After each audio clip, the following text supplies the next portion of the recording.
Welcome to this video on probability.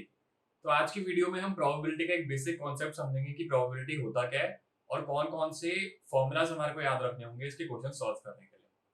तो पहली चीज, प्रोबेबिलिटी का मतलब क्या है? प्रोबेबिलिटी का मतलब है चांसेस, कि एक इवेंट के होने या ना होने के कितने चांसेस है।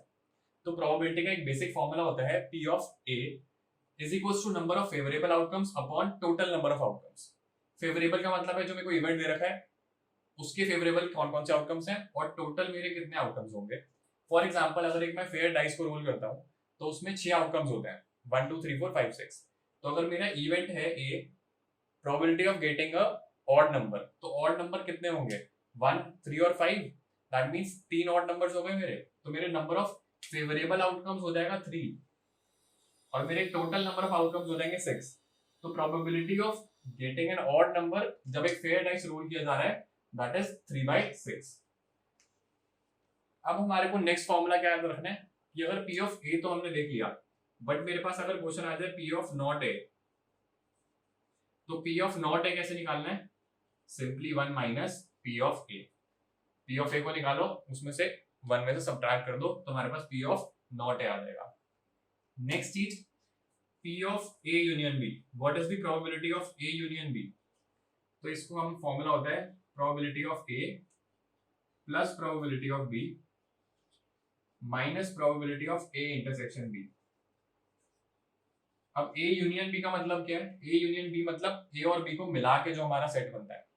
A is only A, B is only B, intersection is A और B दोनों साथ में।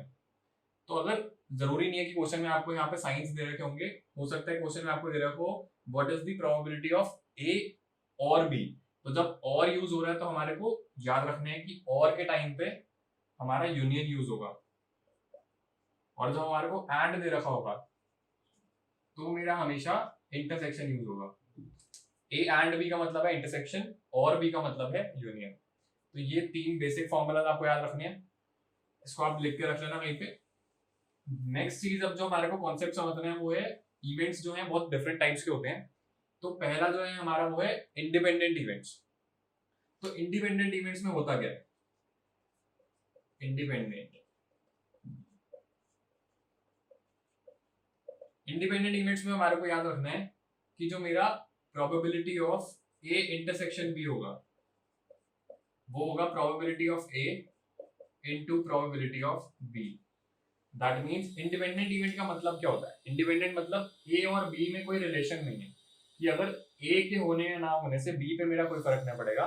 दैट मींस अगर ए एक बंदा है, बी और एक बंदा है और दोनों शूट कर रहे हैं, प्रोबेबिलिटी ए मेरा इवेंट है कि 1 पर्सन इज शूटिंग, बी है सेकंड पर्सन इज शूटिंग। तो पहले बंदे जो है वो अपना टारगेट हिट करे या ना करे उससे मेरा सेकंड पर्सन पे कोई इफेक्ट नहीं पड़ेगा। तो दैट मींस ए और बी मेरे जो है वो इंडिपेंडेंट इवेंट्स हो जाएंगे। तब हमारे को ये प्रॉपर्टी याद रखनी है कि A intersection B is A into B.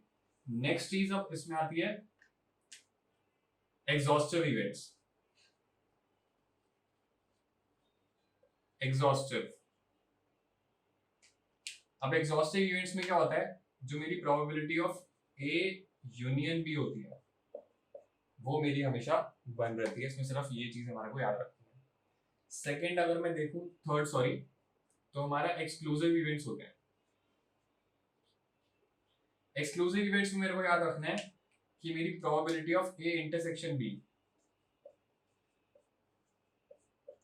Is 0। मतलब ए और बी कभी भी साथ में नहीं हो सकते।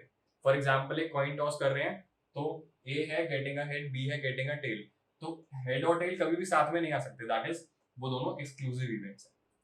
एग्जॉस्टिव होते हैं मतलब उन दोनों को मिलाकर मेरा पूरा सेट बन रहा है, A union B is equals to 1, मतलब उसकी प्रोबेबिलिटी होएगी ही होएगी। और एक चीज और यहाँ याद रख लेना कि अगर प्रोबेबिलिटी मेरी किसी भी इवेंट की 1 है तो वो डेफिनेट इवेंट माना जाता है, मतलब वो होना ही होना है। और प्रोबेबिलिटी अगर किसी चीज की 0 है तो उसको हम इम्पॉसिबल इवेंट बोलते हैं। दैट इज, वो इवेंट कभी भी अगर हो ही नहीं सकता। ठीक है, तो बस लास्ट कॉन्सेप्ट जो आपको याद रखना है आज वो है बेस थ्योरम। बेस थ्योरम, अब बेस थ्योरम कब काम आती है? जब हमारे को क्वेश्चन दे रखा है that find the probability of A when B has already occurred. तो दैट मींस उसको हम लिखते हैं P of A by B। कि A की प्रोबेबिलिटी निकालो जब B ऑलरेडी हो चुका है। तो इसको हम कैसे निकालेंगे,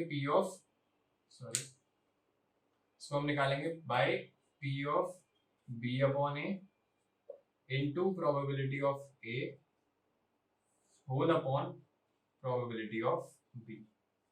तो A when B has already occurred is equals to B when A has already occurred into only A upon only B. ये सारे फॉर्मूलाज हमारे क्वेश्चन सॉल्व करने में बहुत काम आएंगे एंड इसलिए आप इसको एक बार कहीं याद रख लेना। एंड नेक्स्ट वीडियो में अब हम इसके सारे टाइप्स ऑफ क्वेश्चंस करेंगे कि कैसे उनको सॉल्व करना है और क्या क्या शॉर्टकट्स हम यूज कर सकते हैं।